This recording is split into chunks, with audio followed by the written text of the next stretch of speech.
The federal government is considering a rule that would end access to short-term, small-dollar credit for consumers who need it. Instead of solving a problem, this sweeping cram-down by the federal government creates more problems. If short-term loans aren't available, consumers in need of quick cash have few reliable options. With nowhere else to turn, many consumers will end up bouncing a check, accumulating past due fees, or worse, seeking money from disreputable and even dangerous sources. There is a better way, and Florida found it.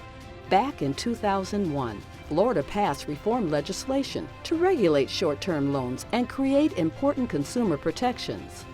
Well, the reforms are very needed in Florida. As you know, we have a large senior population. We have service workers that are here in Florida.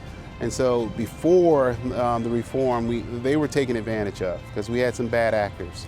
But we worked with consumer groups, industry leaders, and concerned legislators that were representing many of these communities throughout Florida to make sure that we regulated the industry.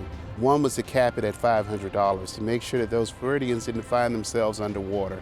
Also making sure that the lender couldn't roll the loan over, which would then take that Floridian into a deeper debt situation.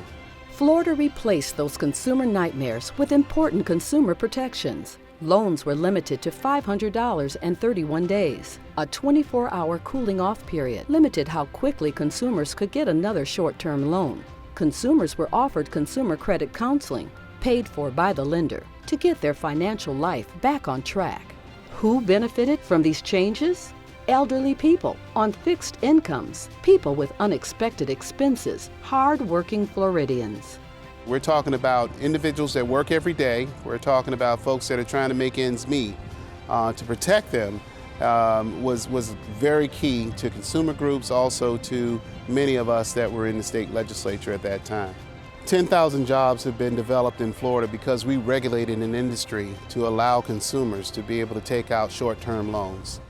Now the federal government is threatening to undermine that progress by setting the clock back on Florida's proven reforms and creating serious unintended consequences. When states like Georgia and North Carolina banned short-term loans, households in those states bounced more checks, resulting in higher fees and penalties. Consumer complaints about lenders and debt collectors increased, and so did personal bankruptcy filings.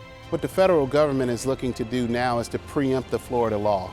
And what I mean by preempt the Florida law, that means blanket over what has been working for over 15 years here in Florida.